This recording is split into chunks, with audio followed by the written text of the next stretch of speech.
Bagaimana caranya akal agar kuat bisa mengendalikan emosi? Antara lain katanya Mencius, jangan terlalu banyak keinginan, jangan terlalu banyak hasrat yang tidak penting. Jadi kalau keinginanmu sangat banyak, ambisimu macam-macam dan tentang banyak hal yang tidak penting, maka akalmu akan lemah karena dia capek.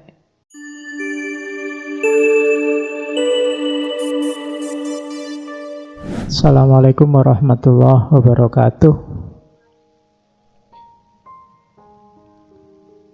Bismillahirrahmanirrahim. Alhamdulillahirabbil alamin. Wa bihi nasta'inu ala umurid dunya waddin.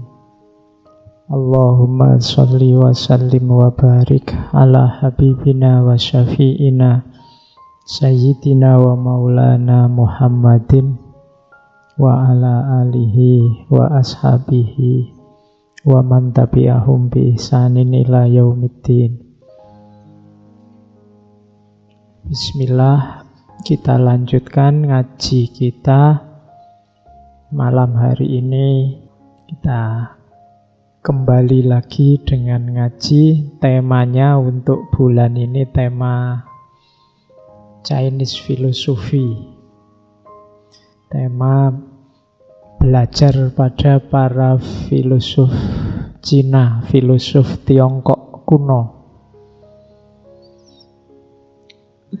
Kan ada hadisnya, meskipun banyak yang bilang hadis ini dhaif. Carilah ilmu walau sampai ke negeri Cina. Hadis ini banyak disebut dhaif, tapi bisa ditemukan di Ihya. Dari sisi sanad, dari sisi matan, hadis ini sangat masyhur, sangat terkenal. Ayo, kita maknai letter luck. Malam hari ini kita belajar benar ke negeri-negeri Sin, negeri-negeri Tiongkok. Tokoh yang kita angkat, dulu kita pernah mengangkat filsafat timur, termasuk Taoisme, Lao Tzu, kemudian Konfusius, Konfusianisme. Bisa kembali ke belakang untuk ngecek rekaman-rekaman lama. Sampai dulu kita juga pernah mengangkat Sun Tzu, ya, dengan filsafat perangnya. Malam hari ini kita awali dari pelanjutnya ajaran-ajaran Konfusianisme, yaitu Mencius atau Mengzi, atau kadang-kadang Mengse. Ini tokoh besar yang kelihatannya masuk juga kalau teman-teman baca buku 100 tokoh yang berpengaruh dalam sejarah manusia. Beliau ini mungkin nomor 90-an. Jadi termasuk tokoh yang sangat berpengaruh. Kelahiran sekitar 4 abad sebelum Masehi, 380 sekian, mungkin 87 sampai 275. Ini kalau dijajarkan secara kronologis, zaman itu Yunani mungkin satu era dengan Aristoteles. Kalau di Timur Tengah ini agak susah karena ini era-era. Jadi kan Nabi Yunus itu sekitar 800-an sebelum Masehi, 8 abad sebelum Masehi. Sementara setelah Nabi Yunus ada Nabi Zakaria. Kalau Nabi Zakaria 91. Jadi nabi-nabi Timur Tengah itu ada yang kita imani 25 itu. Kalau dari segi kronologi ada putus agak panjang antara Nabi Yunus dan Nabi Zakaria, sekitar 7 atau 8 abad. Nah, di era putus ini banyak tokoh-tokoh besar dari, saya bilang tadi, di Yunani ada Socrates, Aristoteles, dan kawan-kawan. Di Cina nanti ada Mengzi dan kawan-kawan. Mungkin nabi-nabinya Timur Tengah agak kurang diceritakan, ada mungkin nabi-nabi lain dari daerah yang lain, mungkin. Nanti dilanjutkan serial selanjutnya Nabi Zakaria. Cuma malam ini kita ketemu beliau Mengzi. Mengzi ini kalau di sejarah Tiongkok lahir di akhir dinasti paling panjang dalam sejarah Cina, namanya dinasti Zhou. Era tahun 400-an sebelum Masehi, termasuk eranya Mengzi ini disebut era perang antar kerajaan. Jadi teman-teman yang suka nonton film-film Cina yang kolosal itu biasanya kan cerita era ini, ketika dinasti Zhou sudah diambang kehancurannya, muncul banyak sekali kerajaan-kerajaan kecil yang nanti mengklaster jadi 7 kerajaan, 7 negeri. Nah, itu perang antara 7 negeri ini, terus di situ lahir beberapa orang bijaksana yang terkenal, antara lain Mengzi atau Mencius. Orang Barat lebih suka menyebutnya Mencius. Di banyak referensi disebut Mencius. Malam hari ini juga referensi paling banyak dari kitab atau buku yang terkenal namanya The Book of Mencius. Silahkan dicari, silahkan di-download. Bahasa Inggris tidak usah khawatir. Kalau bahasa Cina dengan tulisan, ya kalian mesti bingung. Nah, ini buku ini terkenal sekali. Oke. Jadi itu Mencius ini ya sama kayak Al-Farabi, terus pakai lidahnya Barat jadi Farabius. Al-Ghazali jadi Al-Ghazal. Ibnu Rus jadi Averroes. Ya. Oke, kita mulai ya belajar.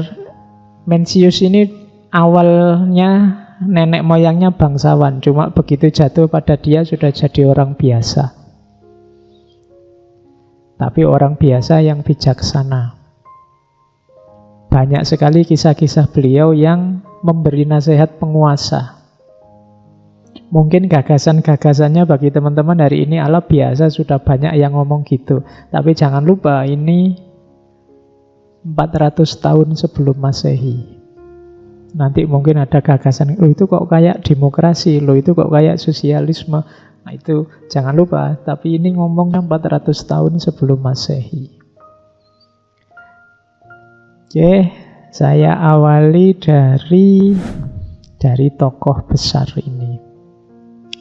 Yang pertama, beliau punya pandangan yang positif tentang manusia.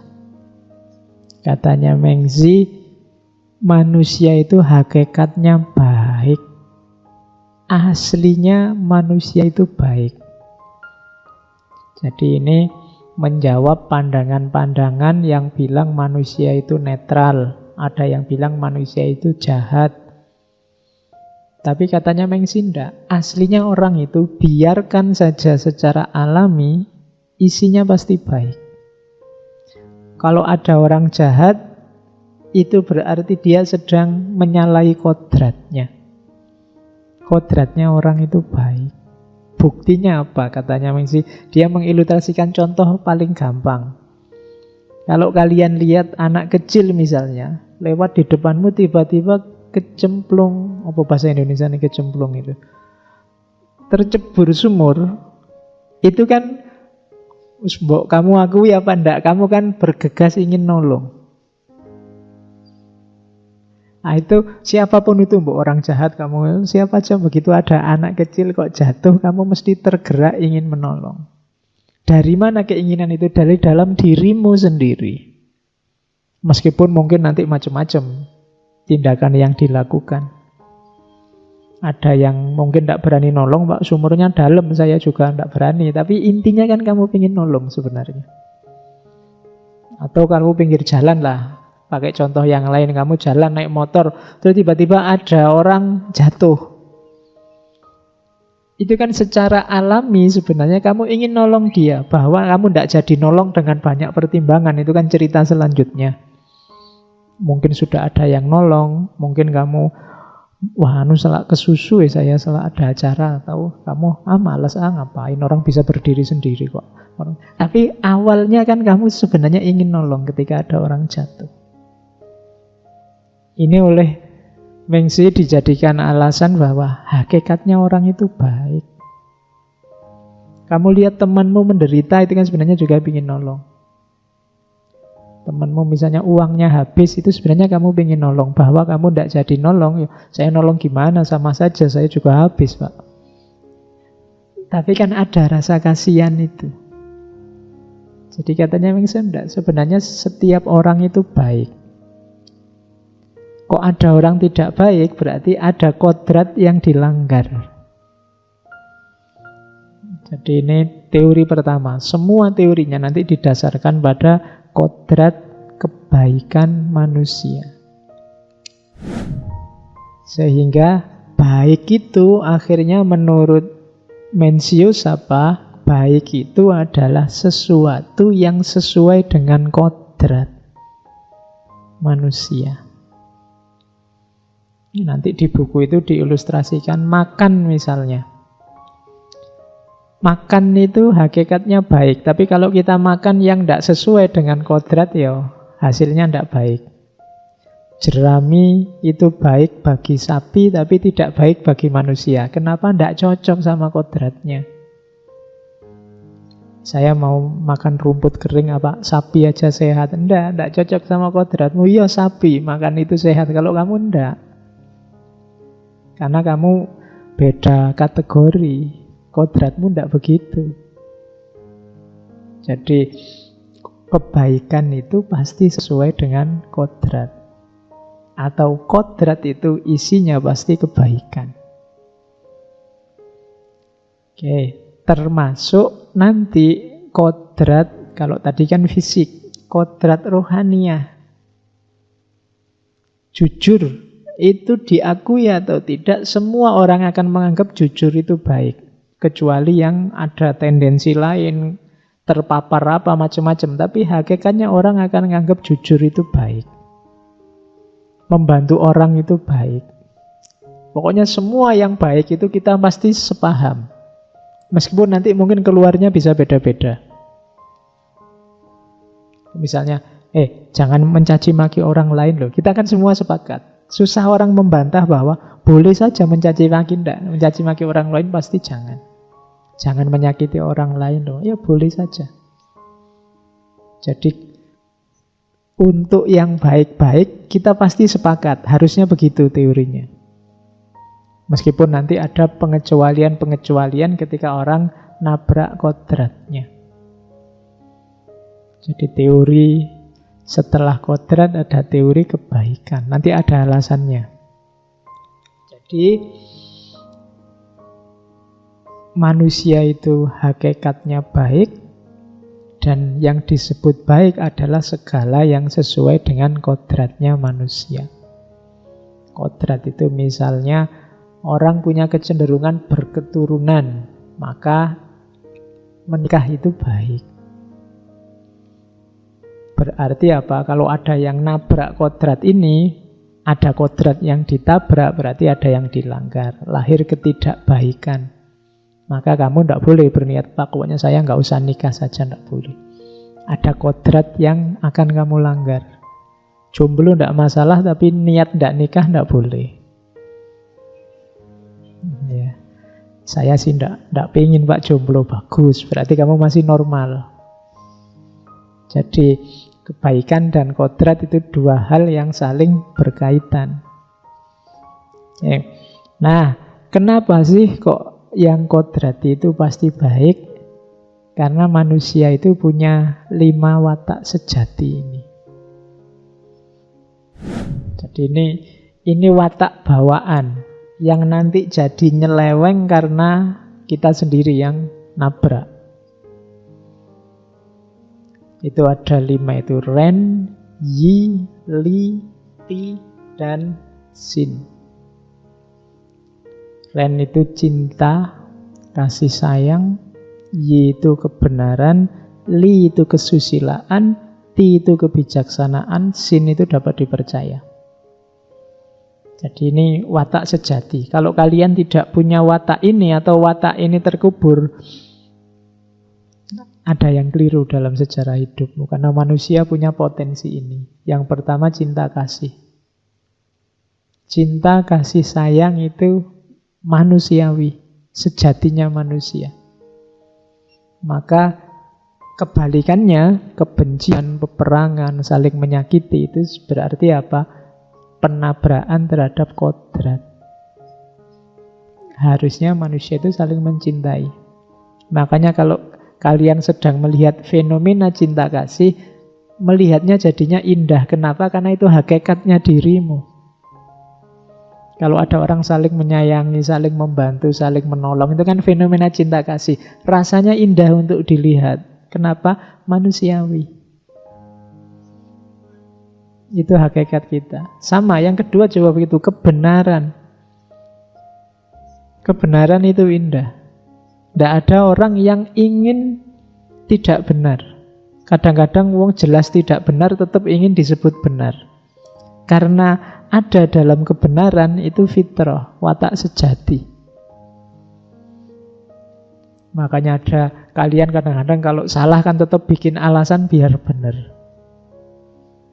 Ya kan? Kenapa? Karena orang itu nyaman, tenang, cocok kalau dia ada dalam kebenaran. Jelas-jelas keliru, kalian kan bikin dalih.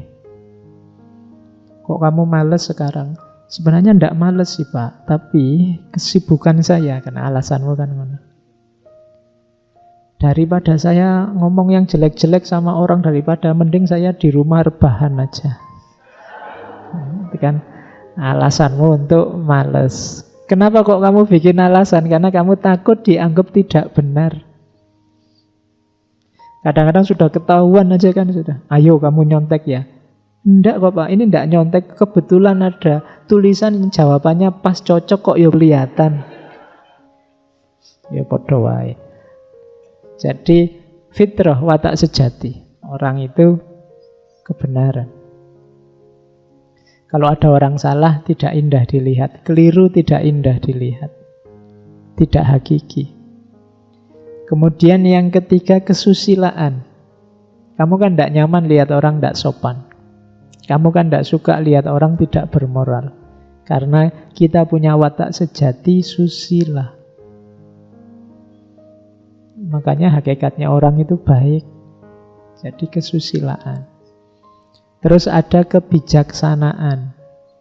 Jadi kita punya kecenderungan untuk bijaksana itu kelanjutannya kebenaran.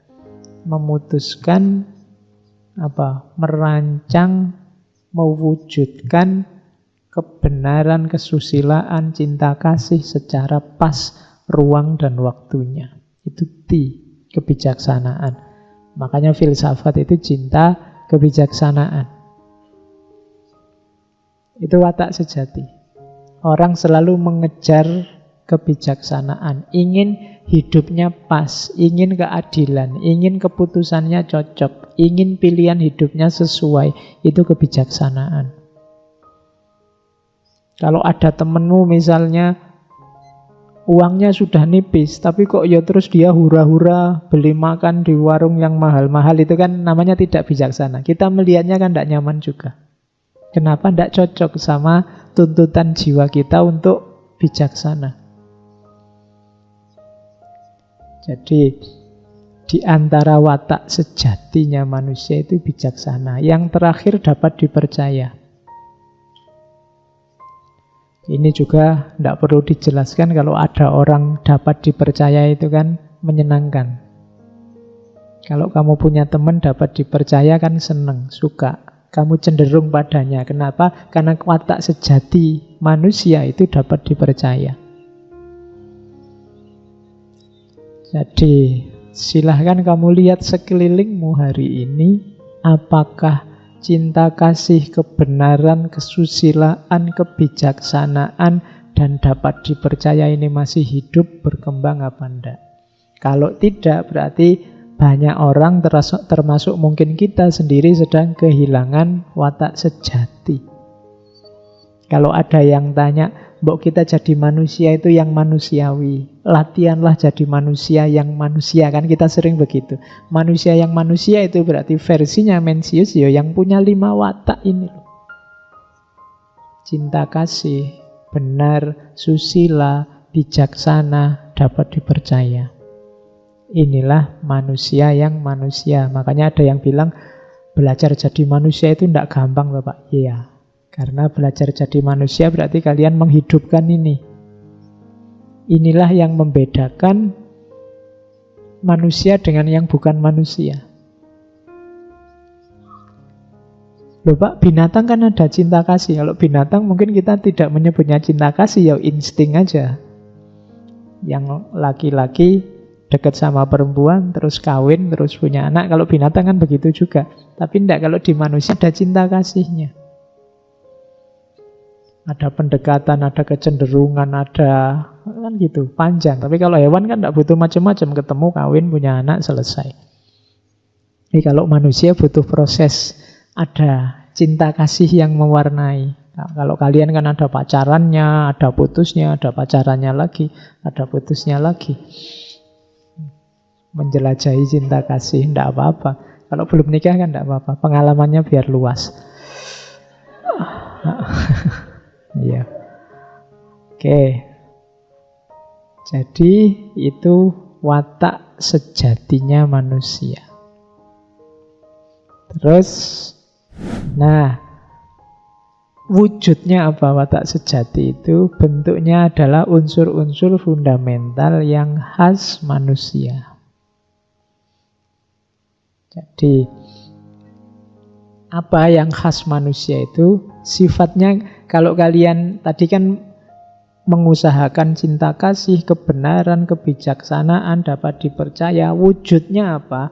Kalian sukses sebagai manusia kalau punya 4 itu nanti perasaanmu. Punya rasa simpati, punya rasa malu, punya kerendahan hati, punya benar salah. Kalau kalian punya 4 ini, berarti sudah sukses jadi manusia.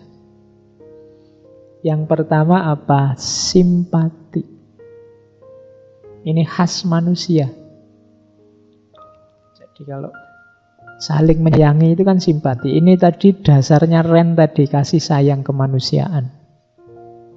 Jadi manusia yang sejati punya rasa simpati, punya empati. Kalau ada saudaranya sakit, saudaranya susah, saudaranya sengsara, dia ikut simpati. Kalau bisa ikut membantu. Ini khas manusia. Di luar manusia tidak. Ayam itu kalau ada ayam, misalnya segerombolan ayam, ada 1 ayam sakit, yang lain tidak mikiri tile, tidak mikiri. Kalau ada ayam meninggal kan tidak ada ya takziah yuk, nggak ada. Bela sungkawa tidak ada. Khas yang bisa simpati itu manusia.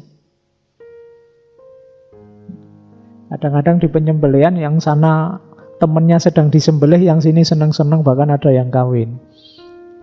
Tidak ada rasa simpati sama sekali. Ya memang hewan. Makanya kalau manusia kehilangan rasa simpati ini, derajatnya turun. Kalau pakai terminologinya Al-Quran, bahkan dia bisa lebih rendah daripada binatang. Ciri pertama kita sukses jadi manusia, punya rasa simpati. Ya, simpati, empati itu sering digambarkan posisikan dirimu di posisi dia. Yang sakit dia sih sebenarnya, cuma aku ikut merasakan sakit, sehingga aku bersimpati padanya. Yang ambiar dia sih, tapi aku juga ikut merasakan, loh kasihan dia. Sudah umur berapa dia bolak-balik ambiar-ambiar. Itu namanya simpati. Yang bisa kayak gini hanya manusia. Binatang, makhluk yang lain tidak bisa. Nah, di antara kesuksesan kita jadi manusia, simpati. Yang kedua, malu. Ya malu termasuk segan. Ini kalau dalam hadis banyak kan menyindir bahwa manusia itu cirinya malu. Kalau kamu tidak punya malu, lakukan apapun yang kamu inginkan. Kuncinya jadi manusia antara lain malu. Kalau punya rasa malu, masih manusia. Sebenarnya tidak ada orang yang tahu loh Pak, kalau saya misalnya ngambil gelasnya 2, yang satu tak taruh di tas, yang satu tak anunya.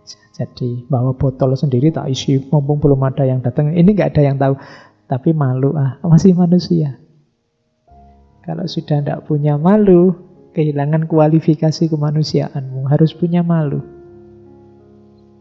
Malu untuk yang jelek-jelek.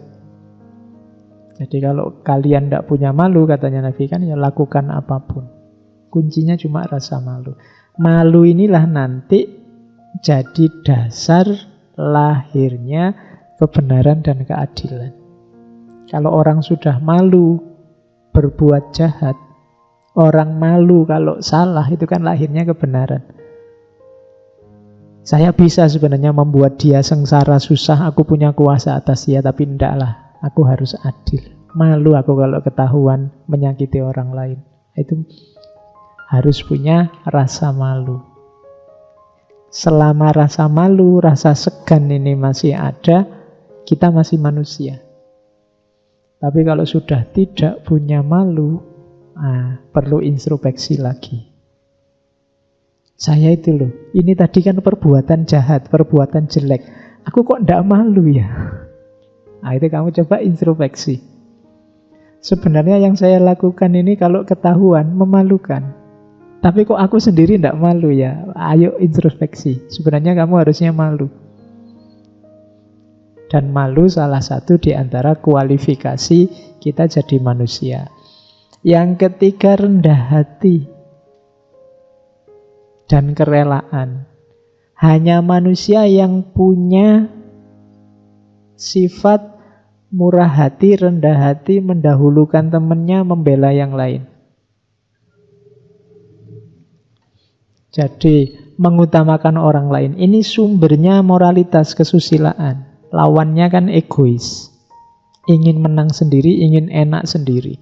Kalau kita hanya ingin enak sendiri, ingin menang sendiri, ingin selalu diunggulkan, itu biasanya kita terus jadi sombong. Coba dicek, sebenarnya kalau kita manusia yang sejati harus punya kerendahan hati. Kalau binatang tidak bisa dituntut rendah hati, tidak bisa. Kalau kita kadang-kadang jalan, di depan, kok di belakang kok ada orang tua, terus kita mikir, monggo mbah, jalan duluan. Itu bisa.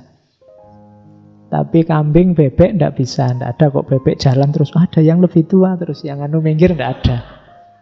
Dia tidak bisa begitu. Yang bisa begitu manusia. Jadi, maka rendah hati, menundukkan diri, tidak menyombongkan diri. Di situ nanti kuncinya lahirnya moralitas kesusilaan. Kalau kita tidak mampu merendahkan diri, ya kita menyebutnya sombong. Kalau menurut Imam Ghazali, nafas yang sabuiyah, yang ganas, selalu ingin menang, ingin menaklukkan yang lain, ya kita perlu introspeksi lagi tentang kemanusiaan kita. Kemudian yang keempat, rasa benar dan salah. Kemampuan untuk memilih yang benar dan menghindari yang salah. Kemampuan untuk nyaman dengan kebenaran dan tidak nyaman dengan kesalahan. Itu ciri manusia. Kalau manusia itu merasa nyaman dengan kesalahan, merasa tidak salah padahal dia salah, itu perlu introspeksi lagi, perlu muhasabah lagi. Karena cirinya manusia itu rasa benar, rasa salah. Ya memang kita manusiawi kadang-kadang salah, tapi jangan sampai hilang rasa bersalah. Begitu kamu kehilangan rasa bersalah, hidupmu akan bermasalah. Saya sering bilang, orang itu bohong sekali, dia akan merasa sangat bersalah. Tapi bohong 2 kali, rasa bersalahnya tinggal separuh. Bohong 3 kali, mungkin tinggal 1/4. Bohong 4 kali, dia tidak akan ada rasa apa-apa sudah. Kemarin-kemarin bohong sukses dan aman-aman saja. Lama-lama terbiasa kamu bohong. Maka sense of guilty-nya lama-lama bisa mati. Ketika sudah tidak terasa apa-apa meskipun kamu salah, berarti kamu sudah kehilangan salah satu komponen besar dirimu sebagai manusia, yaitu rasa bersalah. Kadang-kadang mungkin tuntutan situasi tidak sengaja kita bersalah. Tapi tetap kalau bisa rasa bersalahmu jangan sampai mati. Cara untuk dia tidak sampai mati apa? Jangan di-excuse. Begitu kamu maklumi, besok kamu tidak akan malu, tidak akan segan lagi melakukan kesalahan lagi. Terus kamu ulang-ulang sampai kamu mati rasa sudah. Kalau sudah mati rasa, maka kemanusiaanmu juga akan mati. Kamu dengan santainya menyakiti orang lain. Kamu dengan santainya mendolimi orang lain. Karena sudah biasa. Kemarin juga begitu. Nah, maka hidupkan perasaan benar salah ini. Bersyukurlah kalau benar, introspeksi perbaiki diri kalau salah.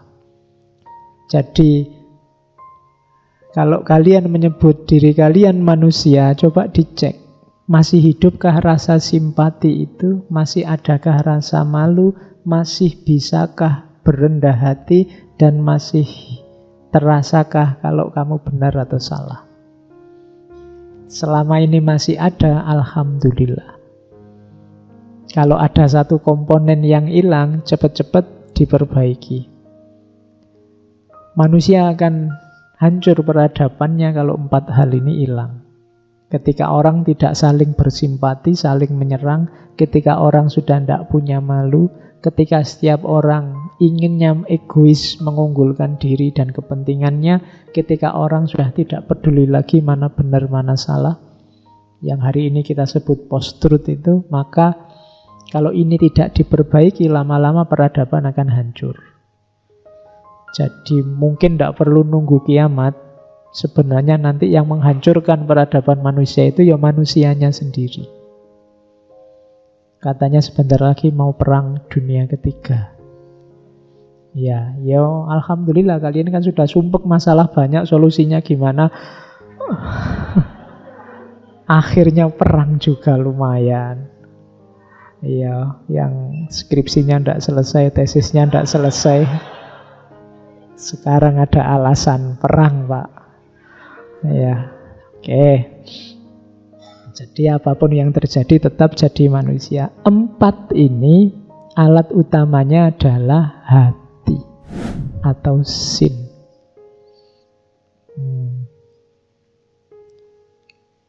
Jadi dalam tradisinya Mencius, perhatikan kuncinya ada di hati. Ini jauh ya sebelum Imam Ghazali dengan Ihya-nya ngomong kuncinya adalah qalb. Jadi dalam Mencius, hati itu punya 2 fungsi. Yang pertama fungsi kepekaan, yang kedua fungsi menalar.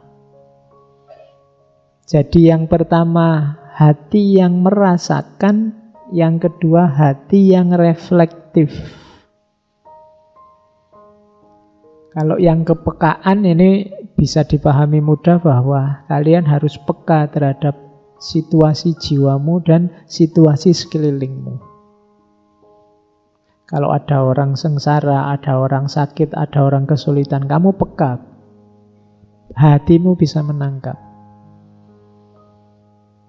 Sering saya bilang, kalau di bahasa kita kan pakai istilah nurani. Jadi kadang-kadang orang menyebut kalau tetangganya susah, kamu cuek saja, terus kan orang bilang hatimu di mana, nuranimu di mana. Itu berarti apa? Kepekaanmu di mana sebagai manusia? Jadi fungsi kepekaan. Yang kedua, hati yang menalar. Ini fungsi reflektif. Jangan lupa hati juga bisa dipakai sebagai alat untuk menangkap pengetahuan. Hati kadang-kadang lebih kunci. Kalau di Imam Ghazali kan justru pengambil keputusan, penentu itu ada di hati, ada di qalb. Manusia itu banyak disetir oleh rasa suka dan tidak suka. Itu adanya di hati. Kita itu biasanya lebih banyak, kalau akal kita itu mendukung hati. Mendukung itu kalau kita sudah memutuskan A, baru akal ini kerja untuk mencari argumen bahwa A inilah yang baik dan benar. Jadi hatinya cenderung dulu. Karena sudah terlanjur suka misalnya sama ngaji ini, kadang-kadang ya ada jeleknya, ada kelirunya, tapi kamu bela mati-matian. Kenapa begitu? Hatimu sudah nyantol dulu. Jadi kuncinya ada di hati. Maka cerdaskanlah hatimu, karena hati juga punya fungsi reflektif. Jadi kecenderungan hatimu itu menentukan orientasi hidupmu. Kalau di Imam Ghazali, hati itu rajanya. Kalau akal kan hanya panglima perang. Panglima perang itu dia yang paling kuat untuk mendukung keputusannya raja. Rajanya tetap hati. Atau kalau bahasa Tiongkoknya sin. Jadi hati kita punya dua fungsi. Yang pertama fungsi kepekaan. Ini untuk menenggang yang lain.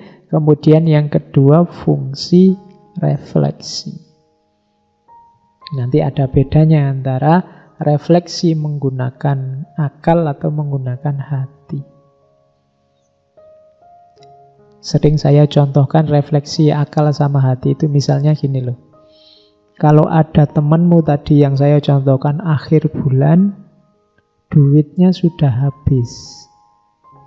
Terus pinjam uang padamu. Itu kalau kamu pikir secara rasional, mungkin kamu akan memutuskan ndak usah diutangi saja. Kenapa? Wong aku juga belum kerja, dia belum kerja. Sama-sama masih dikasih orang tua masing-masing. Salahnya sendiri dia boros. Aku ndak boros, jadi duitku masih ada, duitnya dia sudah habis. Dia juga bukan saudaraku, bukan apa-apaku, ngapain? Secara rasional kamu ndak ngutangi dia. Kok ngutangi ya gak enak. Ndak memberi utang dia. Itu sah secara rasional. Tapi begitu kamu pakai hati, mungkin kesimpulannya jadi berubah. Kasihan ya, wong uangku masih ada. Sebagian saya pinjamkan ke dia juga kan bisa, ndak apa-apa. Saya membayangkan kalau aku di posisinya sudah akhir bulan kayak gini, terus ndak punya duit, mau ngangkring aja ndak cukup. Kemudian pacarnya ngajak minta ditraktir terus. Wah, nah aku bingung luar biasa itu kan. Terus kamu, wah kasihan kalau gitu dikasih utang aja deh. Loh, itu yang membaca apa? Hati nurani. Kadang-kadang ada pengumuman di pinggir jalan itu, tolong jangan memberi uang anak-anak kecil apa peminta-minta pinggir jalan. Rasionalnya kalau ada orang minta pinggir jalan, kamu jangan ngasih. Pertimbangan rasionalnya begitu. Tapi kadang-kadang kan memang ada yang sangat kasihan. Meskipun itu kadang-kadang juga dibikin-bikin. Tapi kan ketika kamu membacanya pakai nurani, mungkin alah biar aja, dikasih aja. Berapa sih ngasihnya? Paling ya kita kasih 1.000, 2.000 dia sudah senang. Yang penting dia bahagia meskipun sedikit. Nah, itu nurani yang membaca seperti itu. Tapi kalau pakai akal, janganlah, jangan dikasih. Nanti dia jadi manja loh, tidak mau kerja. Padahal duit ini kan juga hasil kita kerja. Ngapain dikasih-kasih? Nah, itu rasio. Jadi maka hatimu juga harus hati yang menalar, memutuskan. Punya kemampuan ini. Tidak cuma sekedar kepekaan. Jadi dia juga peka dan mampu menalar. Jadi alatnya manusia tadi, jadi manusia itu baik, karakternya 4 dan 5 tadi, alat utamanya hati. Itu filsafatnya Mencius. Terus, nah, kalau dibagi dua, kita kan sering menganggap manusia itu dualitas. Ini melanjutkan tadi, ada dimensi mental kita itu ada dua sisi. Yang pertama emosi, yang kedua rasio. Ini tentang kodratnya, lanjutannya. Tadi kan ada hati sudah, terus manusia itu katanya Mencius punya dua dimensi batin. Yang pertama emosional, yang kedua rasional. Yang pertama, kalau rasio kita kuat, maka rasio bisa mengendalikan emosi. Rumus kedua, kalau emosi kita kuat, maka emosi akan menyetir rasio. Rumus ketiga, hati-hati, emosi ini harus dikendalikan. Karena kalau dia tidak terkendali, lahirnya bukan hal-hal yang moral, tapi hal-hal yang amoral. Yang tadi bisa mengendalikan emosi siapa? Antara lain rasio. Maka akal rasio harus kuat. Maka kalian harus pinter, kan itu, untuk bisa mengendalikan emosi. Bagaimana caranya akal agar kuat bisa mengendalikan emosi? Antara lain katanya Mencius, jangan terlalu banyak keinginan, jangan terlalu banyak hasrat yang tidak penting. Jadi kalau keinginanmu sangat banyak, ambisimu macam-macam dan tentang banyak hal yang tidak penting, maka akalmu akan lemah karena dia capek. Kebingungan mikir yang tidak penting-penting. Sehingga begitu sampai harus ngurusi yang penting, emosimu, dia kehabisan energi sudah. Kita kan sering lebih sibuk mengurusi yang di luar diri. Tidak ada apa-apa, tiba-tiba ada teman posting tentang apa gitu. Terus kita marah-marah. Terus kita bales postingan lagi. Terus kita terus rame. Kita jarang melihat ke dalam. Akalmu itu energinya terbatas. Coba emosinya diopeni. Dirimu sendiri coba diopeni. Kalau dia sudah terlalu sibuk di luar, emosimu mungkin bisa tidak terkendali. Maka padahal yang bisa mengendalikan emosi itu antara lain rasiomu, akalmu. Kalau akalmu sudah capek, diajak tafakur sudah lelah, ya emosimu akan susah dikendalikan. Emosi itu kan orang itu tadi kan cari enak, cari nyaman, memenuhi ambisi. Ini kan emosi semua. Jadi dua hal ini, kemampuan rasional dan kodrat emosional harus imbang. Yo emosi jangan dimatikan. Kalau gitu daripada saya susah karena emosi, saya matikan aja Pak emosinya. Saya tidak perlu makan lagi, tidak perlu berhasrat minum lagi, tidak usah kawin, tidak usah terlibat dengan dunia. Tidak begitu. Kalau kamu matikan emosi, lari dari dunia, ya sama aja. Kamu sedang menyingkirkan satu masalah tapi mendatangkan masalah baru yang lebih besar. Emosi, hasrat, keinginan, wujudkan, kembangkan sewajarnya saja dan kendalikan secara rasional. Kalian punya cita-cita, ya tidak apa-apa, tapi kendalikan secara rasional. Punya ambisi, oke, tapi kendalikan secara rasional. Karena kalau tidak, dia akan justru merusakmu. Saya punya cita-cita, Pak. Gimana caranya Indonesia ini besok pagi sudah selesai semua masalahnya? Ayo. Kamu bunuh diri itu, sak pinter-pintermu nggak nyampe. Wes cita-cita sejauh jangkauanmu saja lah. Jadi batasi keinginan, batasi hasratmu, jangan diumbar tanpa kendali, nanti menyusahkanmu sendiri. Pokoknya saya tidak mau nikah, kecuali calon saya besok cantiknya kayak artis ini. Bunuh diri kamu. Jadi bisa jadi jomblo seumur hidup. Kalau ya pokoknya bikin target, pancang keinginan, cuma dikendalikan secara rasional. Nah, untuk bisa ini berarti apa? Akalmu harus kuat. Akalmu kuat kalau dia tidak terlalu sibuk dengan banyak hal lain yang tidak penting. Jadi kadang-kadang yang menyibukkan kita itu hal-hal yang tidak penting-penting. Sehingga begitu waktunya hal yang penting, kita kehilangan daya, kehilangan energi. Jadi hematlah energi. Itu pesannya PLN kan juga begitu.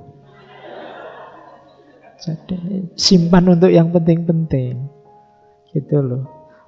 Kalau kamu tidak hemat energi, kamu pegang HP terus WA-an, Facebookan, begitu ada telepon penting bateraimu habis. Tidak bisa diangkat sudah. Jadi hematlah energimu, atur hasrat keinginanmu sehingga emosimu bisa terkontrol. Disitulah nanti kamu temukan kebahagiaan. Oke, terus dari mana adanya kejahatan? Tadi kan manusia itu baik-baik semua, isinya mulia-mulia, utama-utama. Tapi kok banyak kejahatan? Banyak bunuh-bunuhan. Banyak kezoliman-kezoliman. Ini analisisnya Mencius. Yang pertama, kejahatan itu terjadi karena pengaruh lingkungan. Kayak tadi ya ceritanya Mencius itu. Kalau kamu hidupnya di kuburan, ya mentalmu terbentuk sebagai mental orang yang meratap-ratap, orang yang putus asa, orang yang sedih. Tapi kalau lingkunganmu pasar, ya kamu mentalmu mental pedagang, cari untung, tidak mau dirugikan, bila perlu memanipulasi dan sebagainya. Jadi lingkungan menentukan. Kenapa kok kamu rasanya jahat itu biasa? Coba dicek sekelilingmu, jangan-jangan lingkunganmu mendukung itu. Dulu saya sekolah itu tidak berani loh Pak nyontek. Lah kok sekarang berani? Lah teman-teman nyontek semua, aman-aman aja. Nanti nilaiku paling jelek karena nggak nyontek, yang lain nyontek kok. Ya sudah. Lingkungan menentukan. Dulu itu Pak, saya rajin sekali tahajud, puasa Senin Kemis. Lah kok sekarang enggak ya Pak? Coba cek lingkunganmu. Jadi jangan-jangan lingkunganmu memang tidak mendukungmu untuk jadi rajin tahajud. Wong ya tiap malam kamu diajak gitaran, ngerokok, ngopi sampai jam berapa gitu. Jadi lingkungan menentukan, termasuk yang jahat-jahat. Kenapa sekarang kok kamu fasih misuh?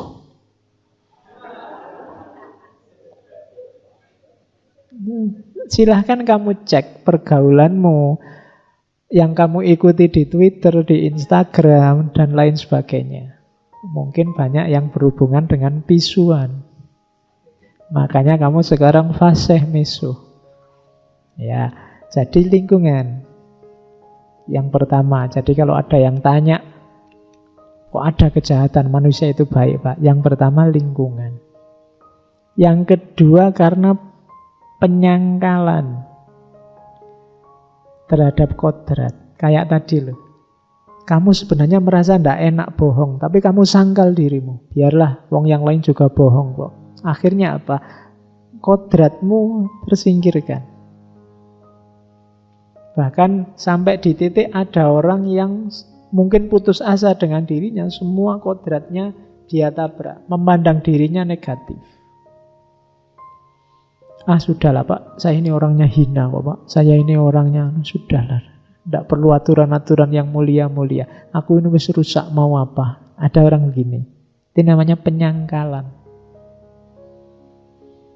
Iyalah Pak, itu yang bagus-bagus, yang soleh-soleh itu jatahnya mereka. Kalau saya ini sing preman-preman, sing anu itulah Pak, enggak usah yang mulia-mulia. Ini namanya penyangkalan. Jadi ada orang yang menyangkal, ada orang yang dipengaruhi oleh lingkungan. Jadi melihat hidup ini negatif, melihat dirinya negatif, itu penyangkalan. Saya ini orang apa sih Pak? Tidak sama dengan teman-teman. Ya kalau teman-teman anak baik-baik, kalau saya ini anak rusak oh Pak. Kan ada yang begitu. Ini namanya penyangkalan. Dari situ bisa melahirkan kejahatan. Hati-hati. Karena kenapa kok bisa melahirkan kejahatan Pak? Karena kita sedang melawan kodrat kebaikannya manusia. Karena yang dilawan yang baik, ya hasilnya biasanya tidak baik. Kemudian yang ketiga, karena kurang refleksi diri. Kejahatan itu lahir karena kita tidak bisa memahami diri kita sendiri. Kalau kamu ngerti siapa dirimu, kalau kamu bisa refleksi, oh aku ini hakikatnya baik, mungkin kamu tidak melakukan kejahatan. Kamu salah identifikasi. Ada teori yang terkenal dari Konfusius. Konfusius ini sekitar 1 abad sebelum Mencius. Sama-sama Konfusianisme. Kebijaksanaan itu sumbernya 3. Yang pertama mudah, yang kedua mulia, yang ketiga sakit. Yang mudah apa?